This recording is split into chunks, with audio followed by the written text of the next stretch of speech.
Okay, call to order. Stand for the pledge, please. Doug, please. I pledge allegiance to the flag of the United States of America and to the republic for which it stands, one nation, under God, indivisible, with liberty and justice for all. Take a moment. Pray for the people who can't be with us.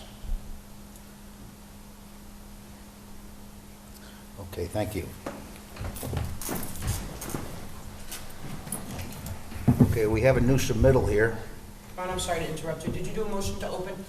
I'm sorry? Did you do a motion to open? Motion to open? Motion? Yes. Thank you. All in favor? Aye. We have a new submittal here. These guys from Basic Industrial Route 9D, application ZB 24003. Should I read up all these tax parcels? That's totally up to you. I'm going to be It is tripping on the- over my tongue here, so I'd rather not do It that. is on the printed agenda. Yeah, it's on the agenda. There's no need for you to read all the way good. through. You can call the application by its name. Thank you, David. Basic Industrial Route 9D. The applicant requests the following variances for the construction of a 75,000 square foot, two-story self-storage facility with a basement, a 3,000 square foot car wash, a 2,700 square foot fast food establishment, parking, driving aisles, lighting, landscaping, and associated amenities. All construction activity will occur on the parcels within this GB zoning district. No construction activity is proposed on the parcels in the R15 zoning district. This proposed project is subject to the Planning Board Site Development Plan and Special Use Permit approval identified as application number PB 23006. Should I go through all these, or do you want to just start it?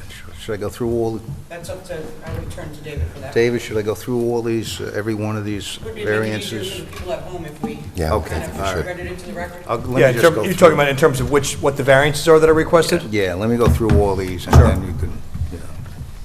The floor area variance, .018, 0.18, floor area variance will .40 is the maximum allowed. Said variance will result in a .58 FAR. Said request is in violation of Town Code Section 150, Attachment 2,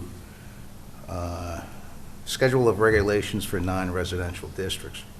A boundary setback for drive-through facility, a 17-foot boundary setback where a 150-foot boundary is required from the boundary of any residential zone. Said variance will result in a 133 setback boundary from the R15 zoning district. The request in violation of Town Code Section 150, Attachment 2, Schedule of Regulations for Non-Residential Districts, Permit Uses -6. Off-street parking, a variance of 106 parking spaces where 156 parking spaces are required for the proposed uses on the site. Said request will result in 50 parking spaces. The request in violation of Town Code 150-160A, Schedule of Off-Street Parking Requirements. Off-street loading, a variance of 5 loading spaces where 7 are required for proposed purposes of the project site.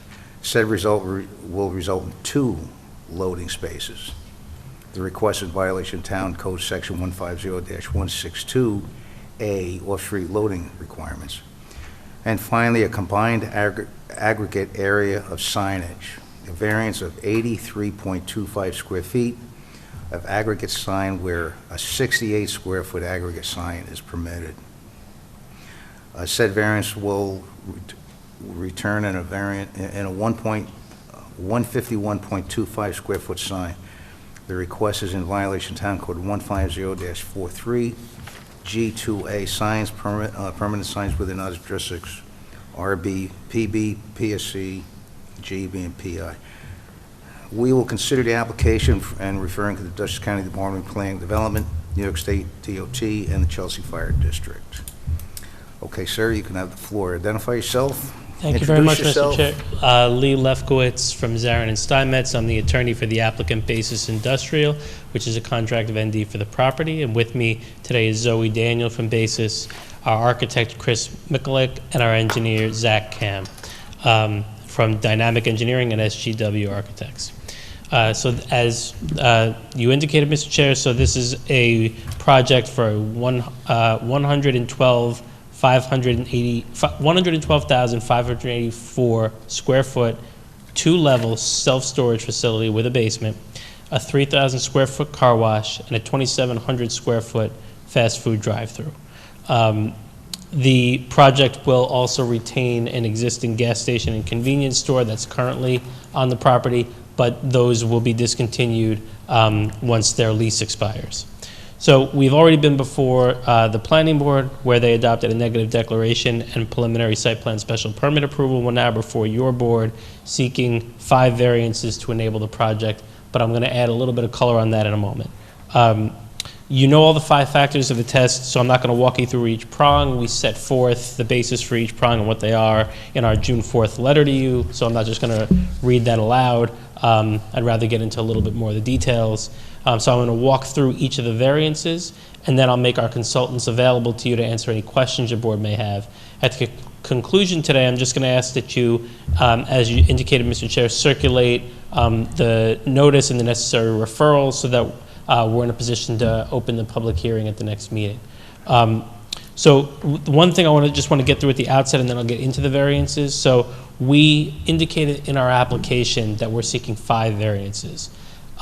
Literally 15 minutes before I got in the car to drive over here, it came to our attention that there will actually be a 6th variance that we're going to have to seek. So after tonight, we will, in very quick fashion, amend and revise our application to add that 6th variance. That's for the number of stories. So what I'm sorry, the number of stories in the self-storage structure. Okay.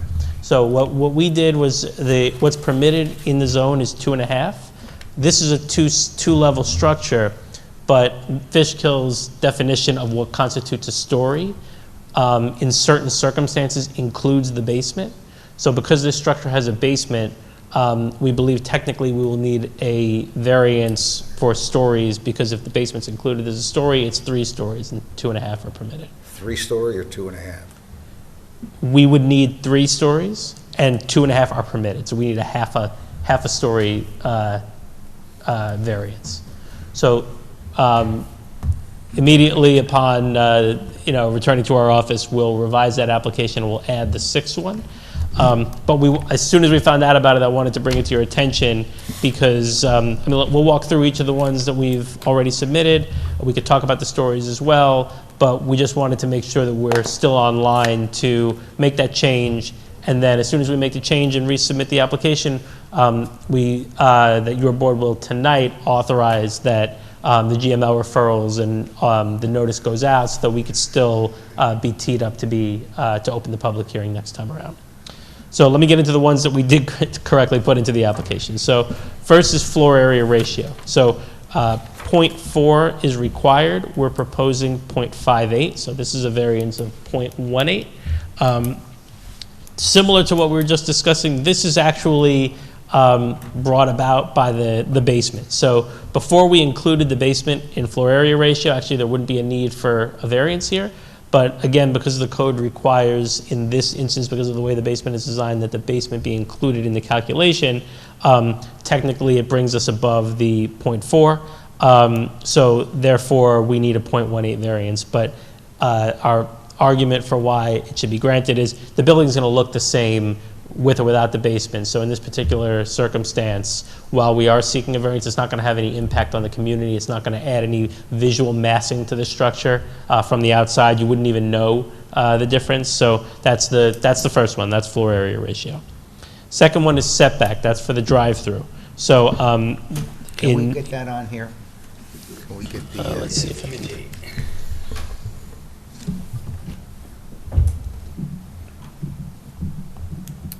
Want to give me a hand? Yeah, this is your Thanks. site.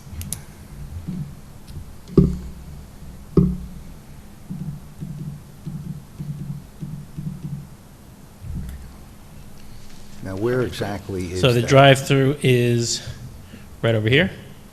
In the back there?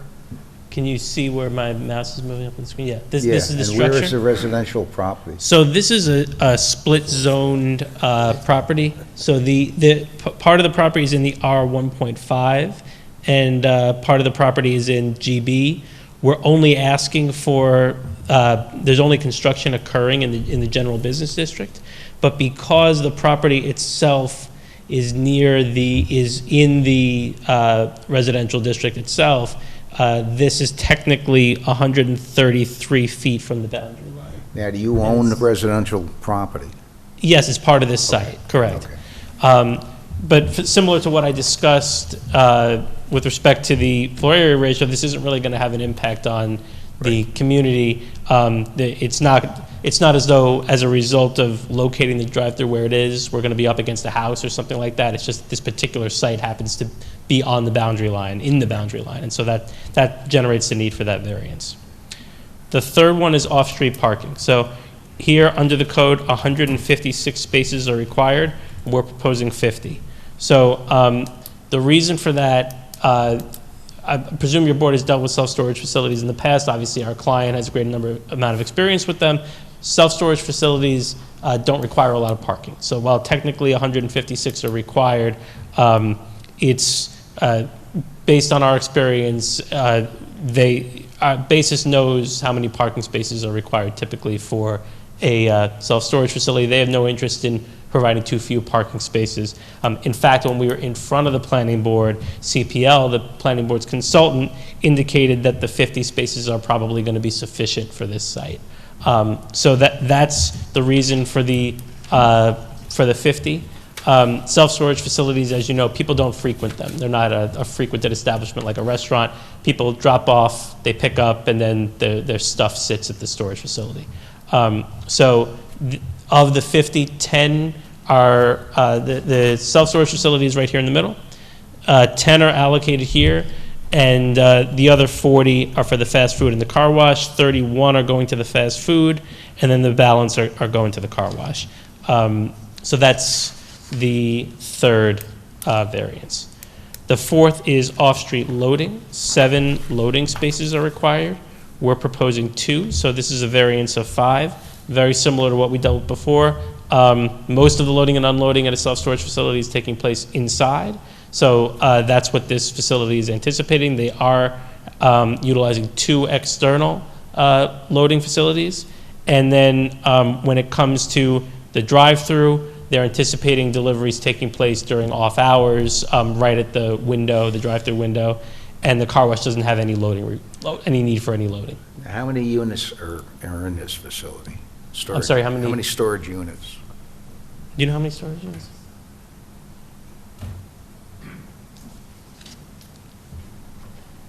Hi, Chris Michalak, SGW Architects. I believe it's about 790. 790. Correct. Wow. Now, mind you, a storage unit is wildly different than a And you only residential need unit. two Yes. Two We have loading spaces for just to 790 clarify, units. there's 2 interior loading bricks. You expect that stuff to be there for a long, long time. I would say you're looking at, during lease up, maybe 20 cars a day, over a 10-hour period. So peak, you're looking at 6 cars a day using that loading berth, or 6 cars an hour. 6 cars an hour using that loading berth. We'll be in there for You said 10, you have 2 15 minutes. internal yeah. loading spaces 2 internal, yes. and 2 external? No, it's just 2 internal. Just 2 internal. Yeah, Just 2. correct. So all the 2 loading and loading unloading, spaces for 790 units. correct. Thank you. Excuse me, what are the dimensions of the unit sizes you'll have? 5 by 5 up to 10 by 30, and anywhere in between there. The bread and butter is a 10 by 10.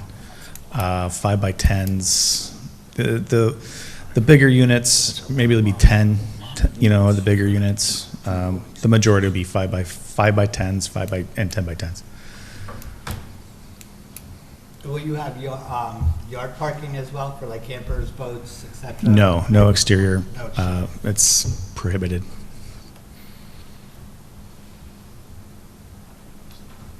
Okay, proceed, I'm sorry. Sure, no problem. So, and the last one, and then we can field some more questions. I'm happy to pass it off to the consultants. Is the combined aggregate area of signage. So here, a 68 square foot sign is permitted. We're proposing 151.25, so this is a variance of 83.25. So this is just for the public storage sign. It's going to be in the center of the building facade. We'll be able to show you, so this is set back from the actual exterior facade. You can see it here, is sort of, so it's between the two portions of the structure that are jutting out here. And the idea of that is to reduce the visibility from Route 9D. So it is a large sign, but the idea was to make it so that it's not particularly visible from 9D, but still large enough so that it fits the look of the structure, and that's the reason for that variance.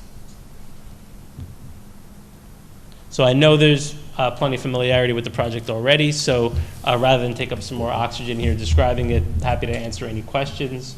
But at the end, we would ask just that we be given a little bit of time just to revise our application to add the one additional variance. And while we do that, just that your board authorize staff that once we do, that notice of, that the referrals be circulated and that the notice of the public hearing be circulated for the next meeting. Okay, I got several questions, but I'll let Johnny, once you get anything to questions? I mean, for me, it's really the infrastructure supporting the flow of traffic. I don't believe for 790 units, you're going to see 6 cars at peak. Johnny, I'm sorry, you need to use your microphone. I'm sorry. For me, it's the size of the structure. You're offering 790 rental units, you said. I don't see 6 cars during peak hour. I have a rental unit, and, you know, I'm there probably 5 times a week, twice a day at those 5 times a week. Being that Route 90 is a single lane and it can't support the infrastructure of the stadium we have already, I feel the size is definitely going to cause more catastrophe, per se. Do you want to speak to that? Hi, Chris Michalek again.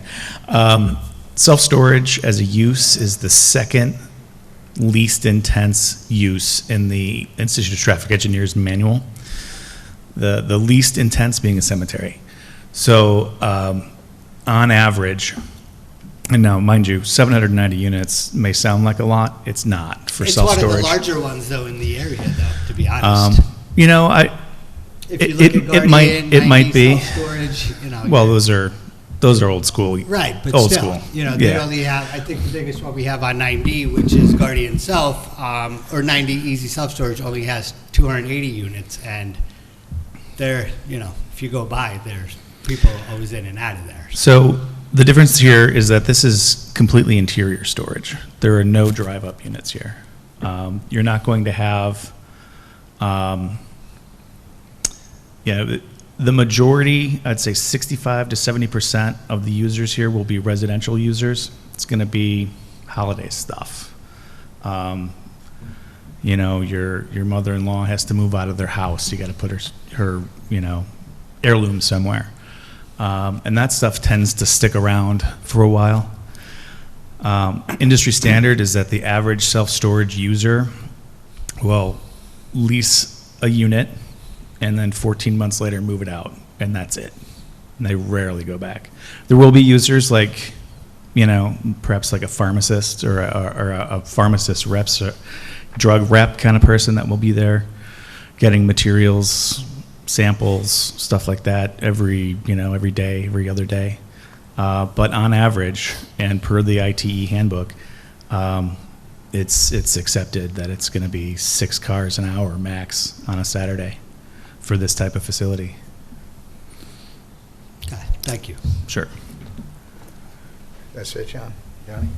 Is that the only question? Well, and then the breakdown of the unit size, you said it goes from 5 by 5 to 10 by 30, you said, I believe? Yeah, 10 by 30. So how many 10 by 30s? Like, how are we? Maybe 5 10 by 30s, maybe 15 10 by 20s. 50 10 by 15s, and then, like I said before, the majority are going to be 10 by 10s and 5 by 10s. 5 by 5s, that's kind of your budget unit, so there's a few, maybe 35 of those. Okay. Thank you. Oh, look at, hey, thanks, Marino. Actual breakdown.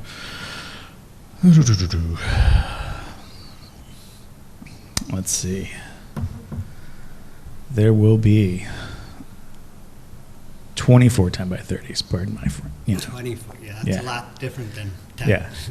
103 10 by 20s, 113 10 by 15s, 205 10 by 10s, 179. 205, I'm sorry, you said? 205 Yeah, 10 by 10s. which is a garage space, right?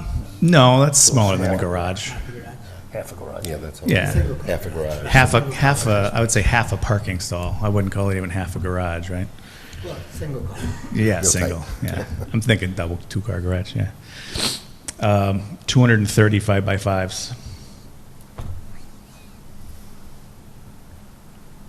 So, that's the general breakdown. And that, Thank you. yeah, you're welcome. That's a lot of units, man. That's a lot for a day. Doug? Yeah, do you have any visual of the loading spaces? The interior, You didn't see it? Yeah, nothing. nothing. I'm just trying to get a visual on what we're... Sure. I can pull up perhaps a floor plan. if we Is it like have an area? It's going to be about 35 feet wide, 40 feet deep. So it's more or less a 10 by 30 loading zone. But why the each. variance? Why wouldn't you want more? It just doesn't work with the building, or You don't need it. you just don't feel you need it? Yeah, correct. The building itself won't demand that many loading stalls. But without the loading stalls, you sure. can get more storage, right? Well, yeah, of course. Yeah, but, okay. Just but- trying to but, understand the logic. It's that's not the reason is why would you build space that's not going to be used? It's not economical. makes sense. It doesn't make sense. Let's see. That's it, though? That's it for now, so far. Tim? I have two things. Number one, again, back to the parking. I mean, you're going down to 2 loading spaces from 7 that are required. Correct. And in the same time frame, you're eliminating 106 other parking spaces. Correct. Okay, so you've got these people coming in to unload their stuff. Yes. Where are they gonna go while they're waiting to unload their stuff when you only have two places to unload? So Now you're infringing on the limited number of parking spaces for everything else. let's break the math down a little bit. 6 cars per hour. That's 1 car per 10 minutes. Your average on, the average time you're going to be in that loading is 15 to 20 minutes. So 2 loading spaces is enough to accommodate those 6 cars over that amount of time, right? 3 are in there for 20 minutes, another 3 are in the other one for 20 minutes, 6 cars per hour. Because I've used self-storage before. Sure. And I know I've been in there, unload my stuff, got to go up to the second floor. Yeah. Make 2-3 trips. You're in there for 20 minutes, 25 minutes, maybe a half hour. If you're, Cars. I mean, I've done it. yeah, I have to. And that whole time, where's my car parked or my truck parked? In the loading It's berth. in the loading space, Sure. okay? And like I said, so 2 or 3 other cars are waiting. They're going to take up parking spaces that you've already eliminated. But you're not going to be there at the same time. When you say, You're saying that, but I mean, I've been there. when you I've say an experienced average, it. are you saying a I 24-hour think- average, or like when people usually go? I'm sorry? When you say an average of so many cars per Can you use day, the microphone, please? when you say an average of so many cars per day, Yes. are you using a 24-hour basis, or are you using when people usually show No, up? that's during operating hours. Operating hours. Correct. And how And then about peak when hour people is show 6. up? I mean, people aren't coming and going all day long. They usually do this stuff in the morning. Yeah, morning or afternoons. So that's that's how the peak hour is described, right? You're getting 20 cars a day. The peak hour is 6. In the peak hours. Correct. Yeah, I mean, you keep focusing on the storage unit, but I'm thinking a little bit outside the box on the parking spaces for, you got people at the car wash, okay? They wash their car, a lot of people pull out, and what do? They get out of the car, they wipe it down, they clean the inside. These are all spaces that are taken up. Correct. You got a fast food restaurant. People go in, not everybody goes inside and sits there. A lot of people pull into Sure. a parking space, eat their lunch before they go back to work. So I'm a little concerned about the number of parking spaces you're eliminating. I believe As that well as the, I believe loading the zones. number of parking spaces for the fast food exceed the code requirement for its square footage. But since we're looking at an overall project, the 31 parking spaces for the fast food. The 10 for the self-storage is well within industry standards. And I can almost guarantee to you those are not going to be full. I'm just a little confused on why the code is calling for so many parking spaces. The code does not have a specific requirement for the use of self-storage. So it goes to the general requirement, I think, of 1 per 300 square feet. So that's what's driving that number up quite a bit. It's just kind of an arbitrary placeholder in the code for uses that do not have its own specific parking ratio. So even if you take the self-storage out of the equation for a minute, Sure. you're taking 100 and some odd parking spaces away from the car wash and the fast food restaurant.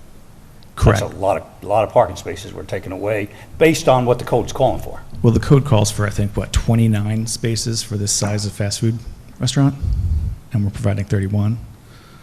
The car wash, I think the code requires 26 for the fast food. So what's driving the parking requirement is the self-storage. The size and massing of that structure and the fact that it's defaulting to the general requirement for parking, that's what's driving the need for a variance there. And so the point that that's why we're so focused on that when we're talking about the parking need versus the parking requirement. Each of these uses, by the way, is sort of designed to not have a tremendous parking impact, right? A car wash and a fast food, typically people are coming and going. And it's the same with the self-storage. So none of these uses is particularly parking heavy, but the one that does not have a particular line item in your code for a parking requirement is a self-storage. So that's what's driving the huge number that you're rightly saying we're eliminating those parking spaces. It's because of the self-storage that huge number is jumping out at you. So And what we would suggest respectfully is that many municipalities have adopted specific parking requirements for self-storage in homage to the fact that they don't require a lot of parking. Just Fishkill's not one of them. So then it's a problem with our code, is what you're saying. I'm suggesting. I'm just asking. As it applies to this. Respectfully. Respectfully, yeah. That's all I have. What for else you now. got, Tim? That's it? Yeah, that's Just for now. to jump in for a second. For now. Zach Ham from Dynamic Engineering. If you did separate out the car wash, 5 spaces would be required, and we're proposing 7. And for the fast food, 28 would be required. We're proposing 31. So it's really the self-storage that's driving it. No. Thank you.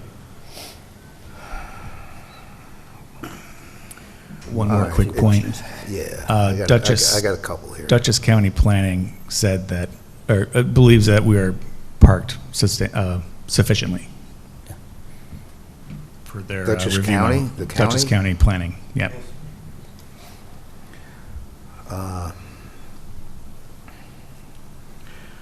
The sign, it seems like everybody that comes here is coming up with these huge signs. The county is going to push back, okay? And my suggestion is, are you going to put a marquee in front? We will have 2 monument signs on the property that will be code compliant in size and area. Okay, so if you're going to have 2 marquees out front, why do you need this huge sign on the building? It's the branding of the 'Cause, facility. like I said, the county's going to push back, and we've been down this road before, Sure. and we don't want to have to be able to see this from the moon, okay? Agree. So, Well, couple. you're going to have to respond to that, because, Sure.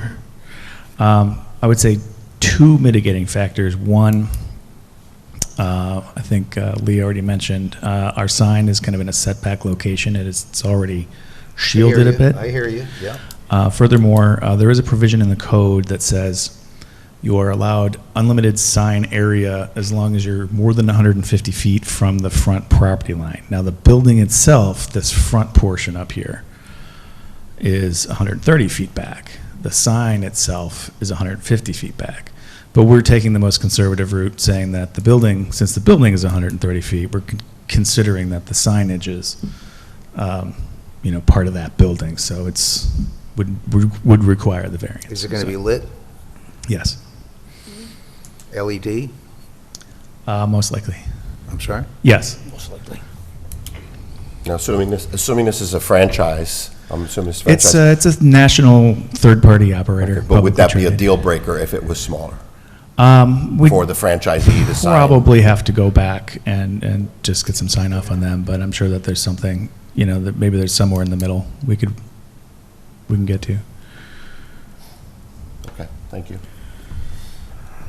Okay, you're going to have to come up with a good argument for that sign. Sure all right? thing. The other thing is the 2.5, 3-story issue. Mm-hmm. You have to approach the Chelsea Fire District, Yes. okay? And we have to get them in here, and they have to approve a 3-story structure. That requires a ladder truck. Chelsea does not have a ladder truck.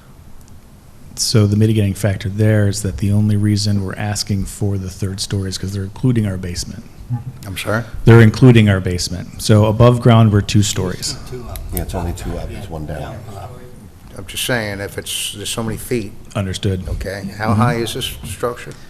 What are we, 32 feet? 35? 32 feet? I believe we're less than that, right? That sounds high. No, it's 30. It's less than I think 30. 35 Pardon me. is- I'm thinking the full Anything 3 over levels. 35 is, could, Thinking the full 3 levels. I'm sorry. It's less than 30 feet. 29 feet. Well, wait, I have the drawings right It's here. probably going to be considered a 2.5 story. A 2.5 story is probably going to be okay, all right? But you want to Yeah, clarify that. yeah, absolutely. There we go. You're High going to want point to of- clarify that because, 30 feet. High 30 point on the feet? roof. okay, What's the limit? 35. 35? Okay. So we're good. But if it's 3 stories, it requires a ladder. 2 feet. It's 2 stories But above. if it's 3 2 stories on one above side ground. and 2 on another, Yeah, that's it's- considered 2.5 stories. 2 stories all around? 2 stories all the way around. All right, okay. I think you're going to be all right. So, I don't have any other questions. That sign thing, every time, I'm getting a little tired of dealing with signs, And it was on another storage facility as well, that we got to push back on. Yeah. Sure. Yeah. And there's another one down the road. I mean, now, and this is not is there really a market for this? There is. I don't think our client would be investing 800 millions, units, 790 millions units? of dollars. God, we have a lot of crap in this. I've been telling myself the same thing for 20 years. All right. So what do we take a, You got a vote to accept and refer pending their revised application. okay. Ron, before we do that, I have one question for David. David, seeing that they're going to be changing this application, are we voting to accept an application that's incomplete? It's okay. It is okay? Yeah, Okay. yeah. I mean, it's done common, and then, look, if it's not in order, Debbie can reject it, and things will go sideways, and we'll just put them on the next meeting for a regular meeting. Okay. But I'm sure that's not going to happen. I mean, it's a simple addition. It's the exact same package, only adding a request for approval for extra 3 variance. stories. But I guess I don't understand this last variance, because we're looking at height variances, I mean, why are they requiring a basement? I guess I don't understand that. Story in our code. It's considered a story. Even We're though it's on taking, ground, a- it's still considered a story. Okay. to be perfectly honest, we're taking a conservative approach here, so we didn't think it was a story either, which is why we were initially submitted only for the 5 variances. But under the definition of story, it's possible that the basement, which again is below ground, so we're only 2 stories above ground. it's possible that your code could consider that to be one of the stories. So just to be abundant, an abundance of caution, we want to just include the additional Okay, variance to be I safe. appreciate that. My interpretation of stories is firematically, and because they got to get a ladder up there. That's my interpretation.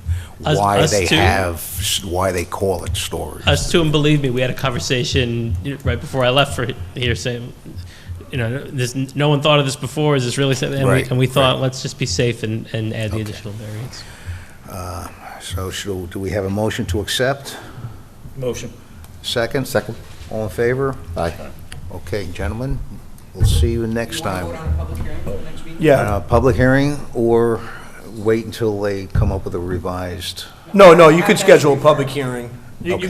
could vote to schedule the public hearing now, subject to receipt of the amended Okay, application. so I have a motion to schedule a public hearing. Motion to schedule a public hearing. And second? Second. All in favor? Aye. And That's just on to for clarify- July? Next meeting. Next Yeah, meeting. July July July 16th? 16th. 16. And just to clarify, included with accepting of the revised application, once it's submitted, staff will send out the referrals, the Gmail. part of their motion. Great. Got it. Thank you very much. That'll be- Thank you. Thank you. Thank you for your time. That's a big freaking building. That's a big building. It's massive.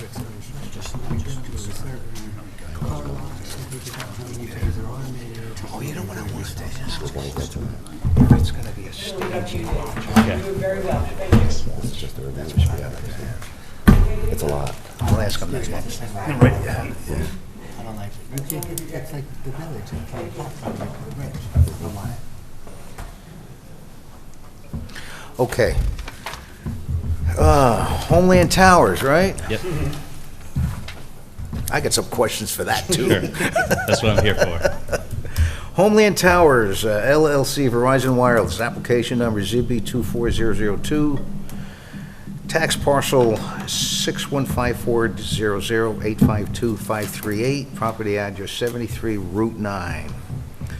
It's a general business zoning district on 4.03 acres.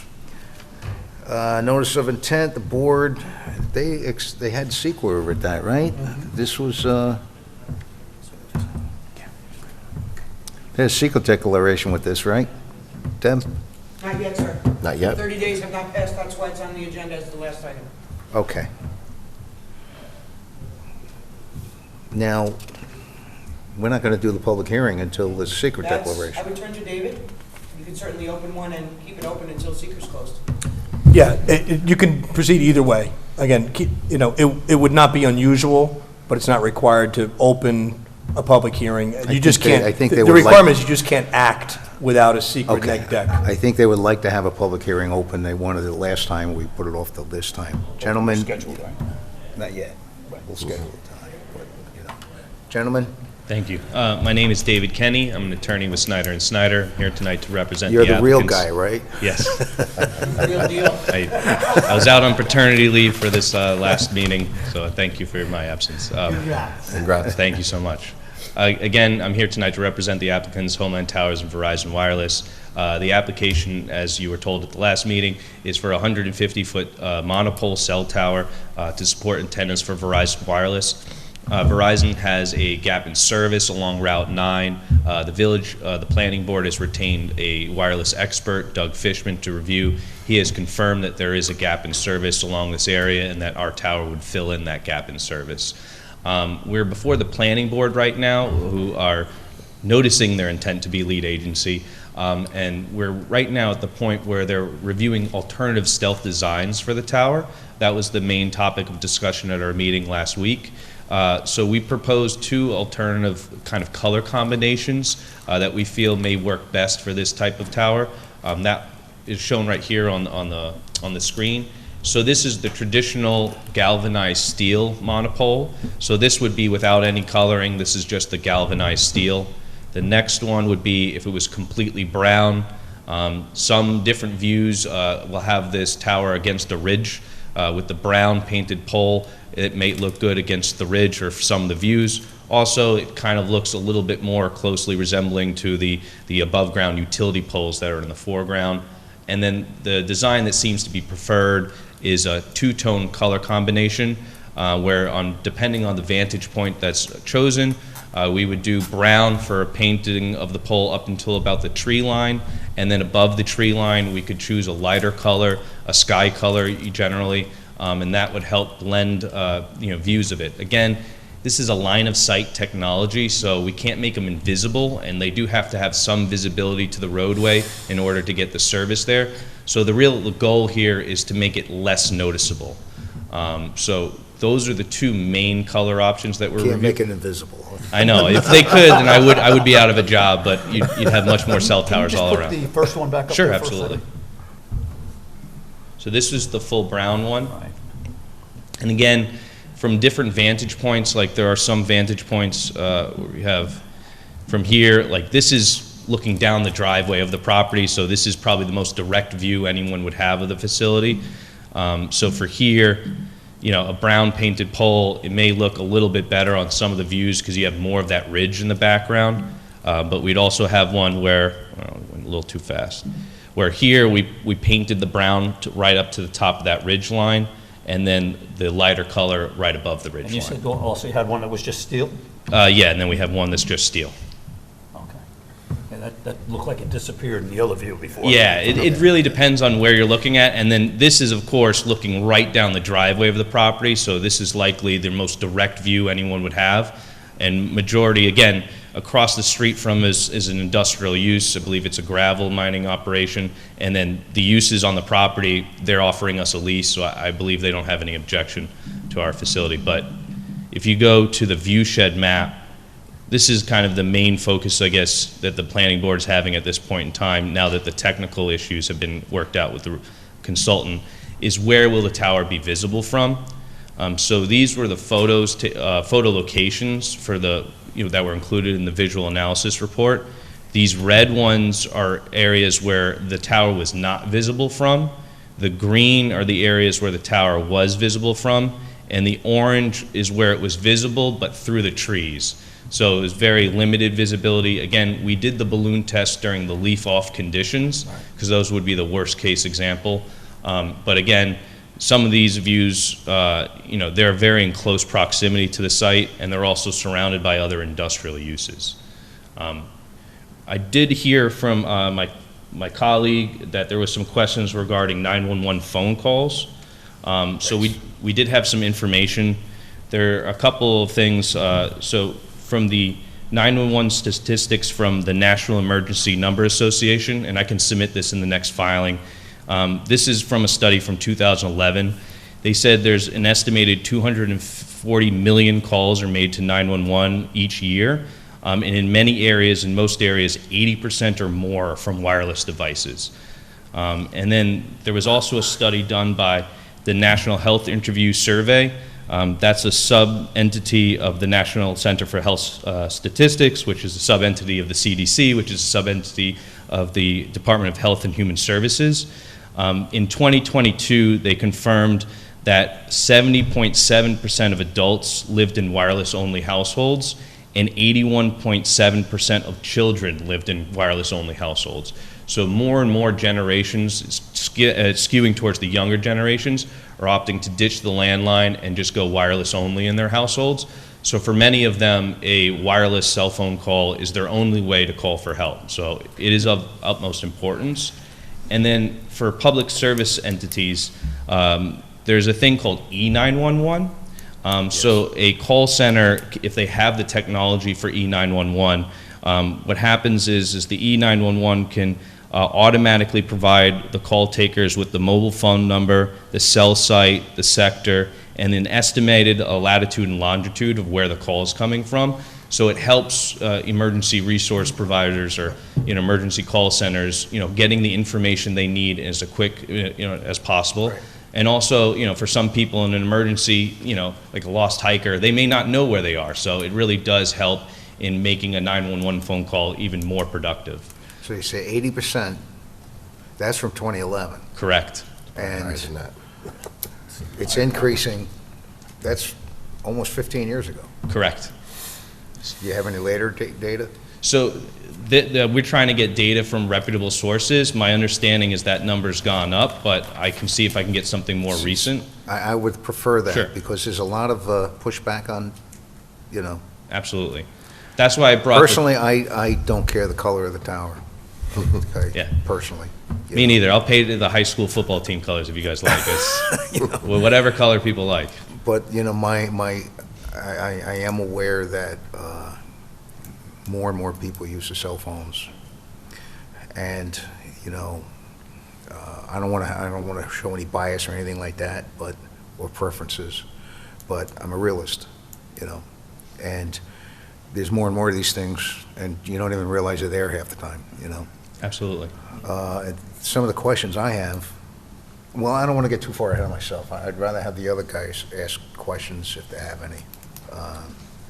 Johnny, do you have any questions? No, I got my questions last time. My concern was the exposure, but being where it's located in the commercial, not much residential around it, I was, you know, suffice with what I was. Doug? Yeah, well, we asked some questions last time, but one of the letters I read was they were concerned about the valuation of their homes. Has it been known to decrease the value of homes? Is there studies regarding that? So we've had studies before. It has no impact, and you know, it's generally because your square footage of your house. There's so many other factors that really determine how a house is. But we've had studies done before that shown that it really has a negligible impact. It usually has no impact. And health issues as far as signals coming out of it. So the that's another one. the FCC has done studies on that, and that's what they've set these parameters for threshold levels. So the general population threshold level for this particular site, I believe, is below 6% of that threshold level. So we're really low power. Generally, that more comes into play on a rooftop facility. So if you're on an apartment building and the antennas are actually on the apartment building, where that signal is sometimes on the rooftop of the building or directly below, that's where it can get closer to that 100% figure. But here for a monopole, again, the antennas are about 147 feet in the air, and we do these studies based on a full build out. So this is just proposed for Verizon, but they did the study based on if Verizon was there, AT&T was there, T-Mobile there, and another carrier, and it still got below that 6% number. And that was one of the things that the planning board hired their RF consultant to review and confirm, and he confirmed that the math was correct and that it does meet that low threshold level. So I would say it's deemed safe. I mean, I lived in a building where the antennas were above my head. Nothing's wrong with me yet, but that's just an anecdotal story right there. That's based off. We'll be the judge of that. David. Yeah, well, David may have some comments, yeah. That's based just off of Verizon. Now, what if you were to get T-Mobile, AT&T? No, so that's what I was saying. So the study that we did was based off of all four carriers being on. So they take the most conservative approach because while we're building this facility for Verizon, we're pretty confident that another carrier is probably going to co-locate on here, because if Verizon has a need in this area, it's likely that the other carriers also have a need. So that's one of the benefits of this monopole design. With the monopole design, we can co-locate up to 4 additional carriers. We also have a space, and Homeland provides at free rent for emergency communications equipment. So if there's a need from the fire department, police department, or ambulance corps, we also can provide space for their equipment on this tower as well. Great, thank you. Thank you. Tim? Excuse me, the co-locators that you're talking about, you're saying your antennas are going to be at 147 feet? Yeah, I'll show It's probably in the plan somewhere, I just didn't look at it. Yep. Where would the other antennas be in height-wise? 10 feet below. So they need a 10-foot separation just to prevent interference in the different signals. But it's basically, so 147 would be a center line, that's the center height of the antenna for Verizon. So then 137 would be the next carrier, whether it be AT&T, T-Mobile, or whoever, and then 127, and then 107. Okay. Is your base? So I'll show you on the plans. Yeah. You done yet, Tim? Are you done? Yeah. He's just gonna show me. Why did you, because you can go up to 199, right? Correct. Why did you go with 147? So we can go up into the zoning district 185. So again, so there's a push-pull. We want to have coverage in our area, but we don't want to go above and beyond, because then there's overlapping coverage, which can sometimes create interference. But generally, it's also, it's just a need for, we want to minimize our variances. So we've come in here and our setback variances are tied to the height of the tower. So if we go too tall, then we're going to get the question of why did you build so tall? And when our RF engineers say, well, the minimum height we need is 147, that usually gets us kicked right down to 147. Okay, the reason I ask is there's a firehouse right down the road here, okay? And the Verizon coverage is horrible. A bird flies by, you lose your signal, okay? The wind blows. And we are outside of that area of that tower. And my question is, if that antenna was higher, would that help us? So is the firehouse you're talking about here over on 52? Or? No, it's right down on old Glenham Road. So yeah, that's probably outside of our coverage area for the tower that's going to be located on Route 9. So that might need another tower that's closer by that, either to be extended, it could be the antennas just So need to you're be, saying even if it was higher or if it boosted the signal, it still wouldn't help us? probably not that far. I'd need to know exactly where it is located compared to our tower, but generally these towers go about a 1 mile to 2 mile radius, but it's probably a little bit less here, probably closer to a half mile, 1 mile, just based off the topography. So again, it's a line of sight technology, so trying to get over things like the ridges that we have to the east and west of us, that's real problematic. That's one of the reasons why we are where we are, is because the gap in service is directly along this section of Route 9. So we want to be in that area so we can make sure that we fill that particular gap. But, you know, this won't fill all gaps throughout the town. You know, that might need another upgrade to another tower, you know. I'm speaking, you know, speculation here, but it may not even need a tower height increase. It could be something where if they upgraded the antennas, maybe you might get a better signal that way. But, you know, I'm just speculating here at that point. Which leads me into another question. Sure. As these generations go, the impression I get is the signal gets denser and the length gets shorter. Airspace rights, yeah. Is that correct? Generally, yeah, it's from a number of factors. It's so the capacity usually increases as you get through the technology. So before we were making cell phone calls and it was just cell phone calls.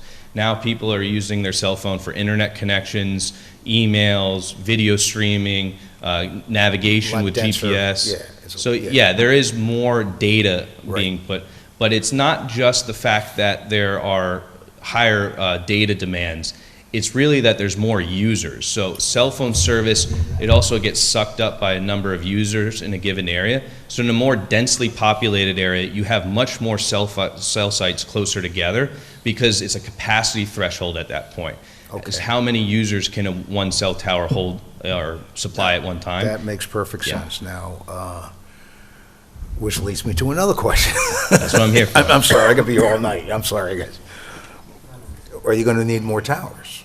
So we're right now focused on one, but that's the goal of trying to fill this gap in service. I don't think we're going to need another tower in this area because for Verizon, again, we're filling in their gap in service that they've shown us for this particular stretch along Route 9.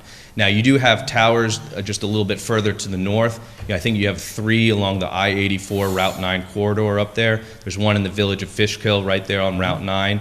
And then as you go further south into Phillipstown, there's towers down there as well. The goal of this siting location is basically Verizon issues Homeland Towers or tower operator a search ring saying, we know in this general area we need a new site. So the first thing they have to do is look to see if there's any existing towers, any existing tall structures before they spend the capital to build a new tower. But so the short answer is... That's your first pass is... Exactly. Upgrade whatever you got out there. Exactly. So that's the first thing before they issue the search ring, they determine they can't upgrade existing sites to fill in the gap in this area. So they'll need a new site. And so the idea is we want to locate it not too far away from the existing sites, otherwise there will be a new gap created. You won't have seamless throughout connection.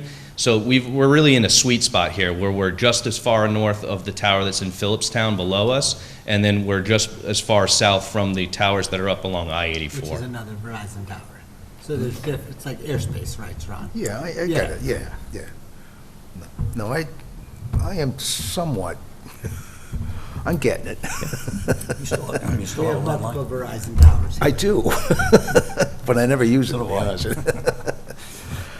Okay, you've answered all my, and thank you, I do appreciate problem. That's what I'm here for. You're putting up with me, you know.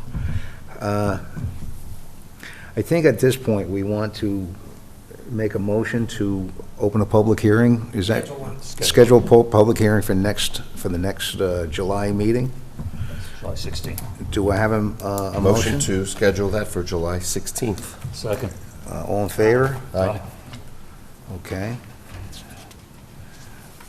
And notice of intent to serve as lead agency, that's going That's to, more administrative, but I'm sure Dave can take the lead on. Sure, that. absolutely. So the planning board, they've issued their notice to be a lead agency, but we the want thir- them to do the lead. I believe they would like that You opportunity. acquiesce? Seems as though everybody's in agreement. Again, the goal is, we'll meet with the planning board at their public hearing on July 11th, I believe it is.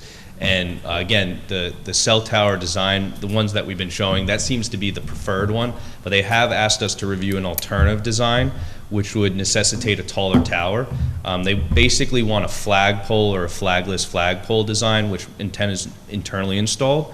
But the downside of that is because the antennas would be vertically stacked, they're not all going to be at the same rad center, that would necessitate a taller tower. We're talking with our engineers to confirm exactly how much taller. It could be another 20 feet taller.